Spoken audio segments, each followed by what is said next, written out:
Hello, everybody. Welcome to this virtual overview of LaSalle's Financial Aid Award Letter for the class of 2025. All incoming freshmen and transfer students will have received this packet as long as he or she has been accepted to LaSalle and has listed us on their 2020-2021 FAFSA application. As it contains essential information regarding the costs, financial aid, and payment options for the 2020-2021 academic year, it is important that both students and their families take the time to review this award letter carefully and understand its contents so that they have all the tools necessary to succeed while here at LaSalle. With that said, we hope that this video will provide further clarity on the financial aid process as a whole and answer any questions that you might have, whether your student is the first in the family to attend college, or if they are another in a long line of LaSalle alumni. As I said, this packet contains a lot of useful information, but since our focus here is financial aid and payment options, we'll be looking primarily at pages 2 and 6 of the sample award letter that we have here. Hopefully at this point, you would have already received this package in the mail with your student's name here. Like I said, we're going to scroll through past the first page to go to page 2, which will explain your personal financial aid package. It'll have the student's name here, and just below, it'll have the student's 7-digit LaSalle ID number, which is important for both the student and the parent to memorize and or write down, especially if they plan on calling the financial aid office. Office staff will need to be presented with a 7-digit ID in order to verify the student's identification. So just a couple things before we jump into the actual financial aid offerings right here. I want to note that the figures that are in the right-hand column are all, just for simplicity's sake, listed as the full year. But it's important to keep in mind that there is no year bill, that bills come out twice a year, once per semester. So while all these numbers are listed for the full year, you're actually going to get a bill for half of this amount and then receive half of the financial aid for the fall semester. Once the students enrolled in the spring semester of 2021, they'll receive the second half of this bill and then receive the second half of their financial aid. A couple other notes on the bills are that bills are only available electronically to students. For that reason, we recommend that the students make their parents an authorized user via their LaSalle portal so that parents are also receiving notifications via email from student accounts receivable if there's any update to the LaSalle billing statement. Continuing on that note, the student may also authorize their parents to view grades, academic records, disciplinary records, and other billing information if they complete a FERPA waiver through the registrar's office. Because due to FERPA law, any university personnel is not allowed to discuss a student's account with any third party, including parents. So with that being said, we can kind of dissect this, the first portion of this award letter. So we'll begin with the direct cost of attendance for this student here. So for this particular student, obviously we have the tuition and fee cost, but we can see that this person is a resident student because they also have charges for room and board. So the flat rate tuition and fee cost for all full-time day students is $32,450 for the year. Again, that'll be split half and half per semester. This is the same cost for anybody who studies at LaSalle, whether they're in-state or out-of-state. LaSalle is a private institution, so tuition and fees are the same for everyone, as long as they're enrolled full-time day and have at least between 12 and 18 credits. So again, the tuition and fees for the 2020-2021 academic year, $32,450. On top of that, we have the room and board charges. These are the standard rates, and by standard we mean the most popular among our student population, which is $15,222 for room and board. That's the room and the meal plan for the full year. So together, the tuition and fees, room and board, the total cost for the 2021 academic year is $47,672. The section below this is the estimated grants and scholarships. So this is going to explain any of the grants and scholarships that the student has been awarded from LaSalle or from federal or state funds. It's important to note that grants and scholarships are also known as gift aid, which means that this is money that the student receives and will never have to pay back. So this is obviously something that students would want to take advantage of first before going into any loan options. So in the estimated grants and scholarships, we have the student's founder scholarship from LaSalle, which is $14,000. the LaSalle University grant for $6,800, the Resident Scholar Award for $2,000, and then for federal and state grants, we have the Federal Pell Grant, $3,445, and the FIA Grant, $3,694. So in total, for the upcoming academic year, this student is expected to receive $29,939 in grants and scholarships that they will not have to pay back ever. It's important to note within this category of grants and scholarships, there are separate categories between merit-based financial aid and need-based financial aid. So within this, we have things like the Founder Scholarship, which is a merit-based form of financial aid. This is an award that is awarded to all students who are considered for the Founder Scholarship upon admission. The Founder Scholarship, the amount is determined based on the student's academic profile at the time of admission.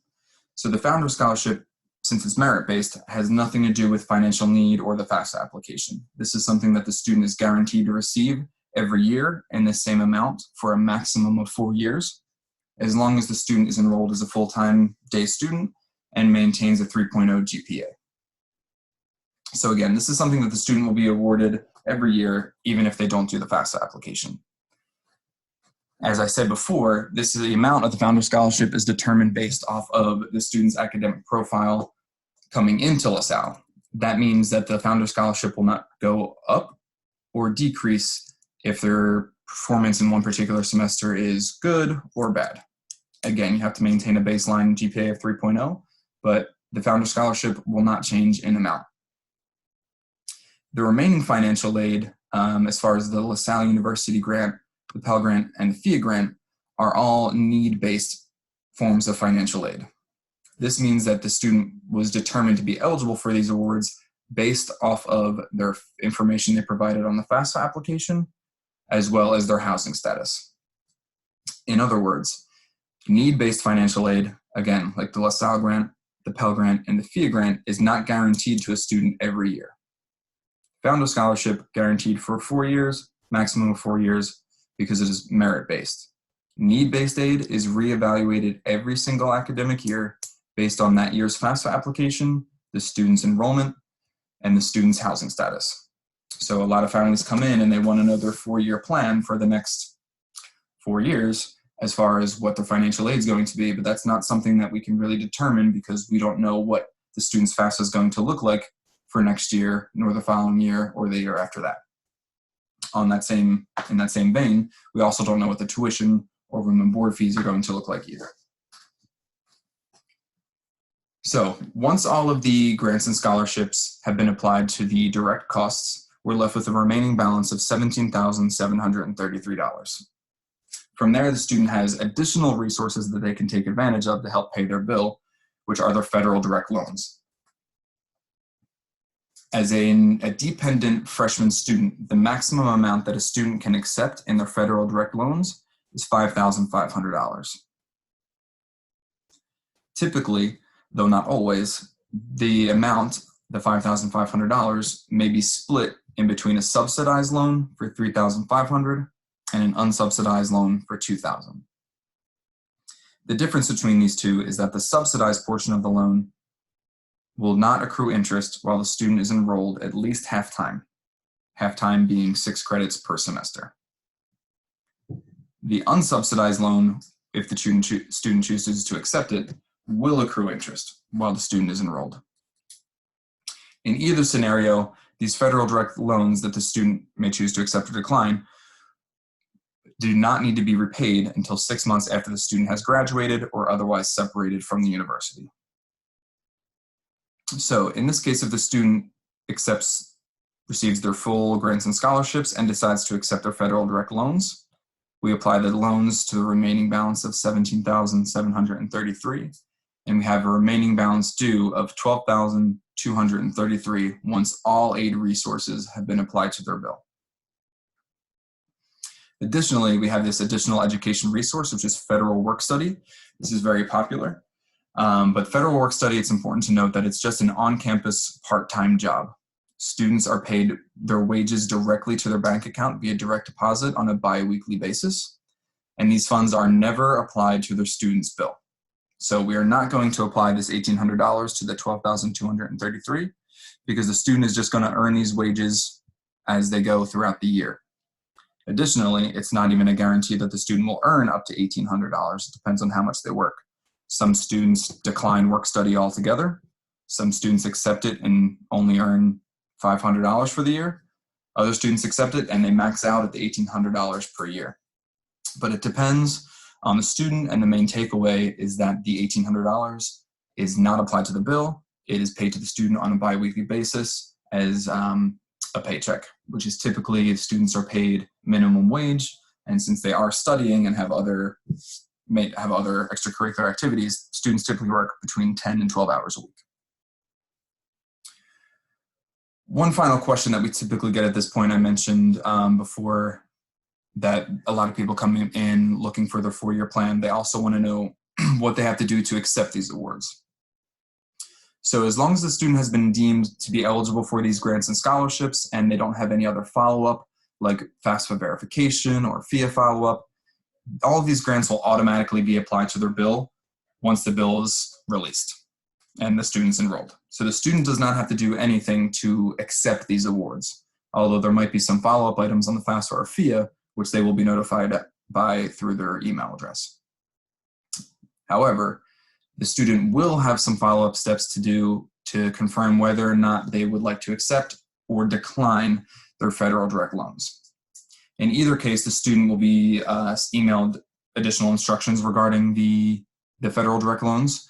That'll come further down the line, and it is also a part of their freshman checklist. So now that we've covered pretty much everything on here, the offered financial aid for the upcoming academic year, we can kind of explore what the options are for the family for the estimated remaining direct cost of $12,233 for the year. So again, I'm just scrolling through. You should definitely read all of these pages, but as far as the payment options, they can be found on page 6. So up at the top, you'll have that summary of what we just discussed. Again, the estimated tuition and fees plus standard room and board is a total of $47,672 for the year, divided in half per semester. All of the applicable financial aid, excluding work study, is $35,439. Once that is applied to the charges, the student is left with a remaining balance of $12,233. So to pay this amount, the student and the parents can explore or wish to consider any one or combination of these payment options listed here. So I'm just going to run through in the order that they appear. So the option 1 would be the interest-free payment plan with LaSalle. So this is administered by the Office of Student Accounts Receivable. These would be 5 monthly payments per semester.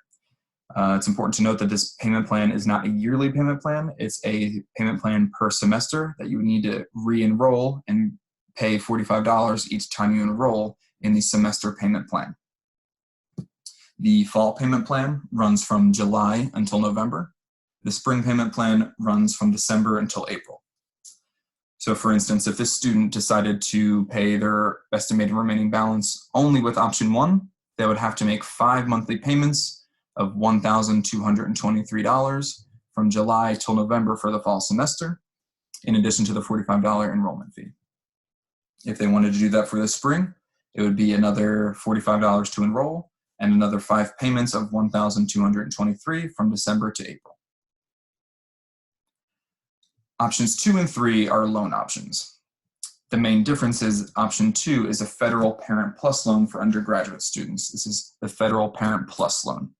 So this is a federal loan that biological or adoptive parents of dependent students can apply for on behalf of their student.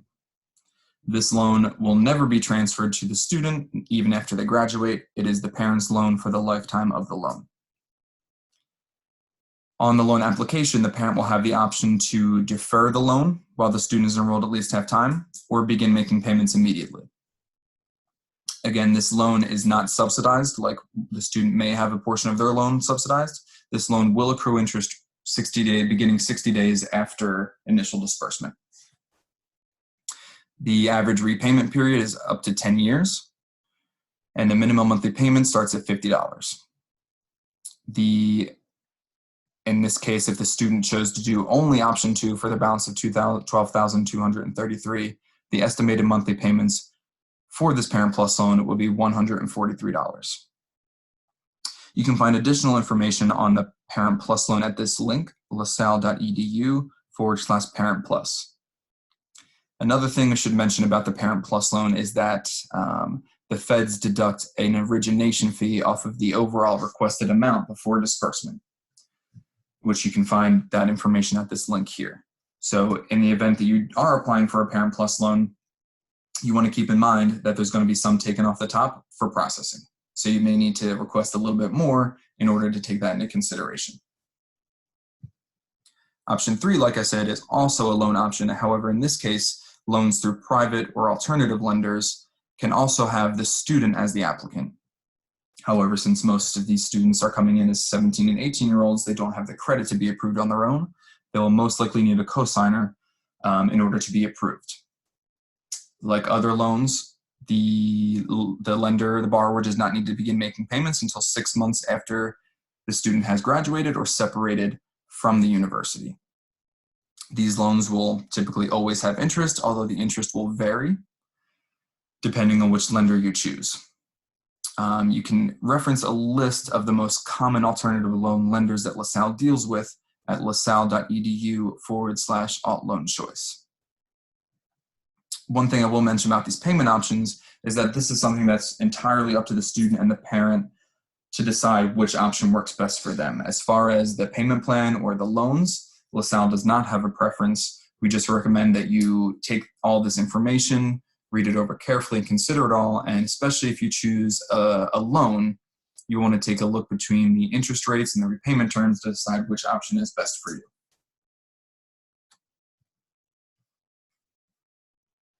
So in summary, we want to make sure that both student and parent are memorizing the student's LaSalle ID, especially if they need to call an office on campus, because that's one of the first things that we'll be asking for. The bills, although all these figures are listed as a year, bills come out twice a year, once per semester. The charges are split up between the fall and spring, and the aid is automatically split up between the fall and spring. That's even if you apply for an alternative loan for the full year, we automatically split the loan between the fall and the spring, unless you otherwise indicate that you want a semester-only loan. Bills are due at the beginning of each semester, not at the end of each semester. Obviously, this does not apply if you're enrolled in a monthly payment plan. Remember for the student to make the parent an authorized user so that they're also receiving updates as far as billing. And you can go so far as to have the student complete a FERPA waiver in the registrar's office to grant more access regarding grades or disciplinary records, anything like that. The FAFSA application is due each year. It's made available in October, and it must be completed every year by May 1st to assure that the student meets all aid deadlines. The financial aid packages are not guaranteed year after year. The student's eligibility for especially need-based financial aid is reevaluated from year to year based off of the FAFSA application and the student's enrollment and housing status. Once the bills have been released and the aid has been processed, the family will need to choose a payment option for whatever remaining balance there is, whether it be a payment plan, a Parent Plus loan, or an alternative loan. And while everything is coming together, the student should be checking their freshman checklist, which will include a combination of items that they need to complete through admissions and financial aid. And once the student has they should already have their information for the LaSalle portal, any automatic notifications from our offices will be sent directly to the student's email. So if there's something that needs to be completed, we will automatically notify them. And lastly, of course, you can contact our office with any questions. You can see our contact information here. Our phone number is here, our office email and fax, and our hours are Monday through Friday, 8:30 to 4:30.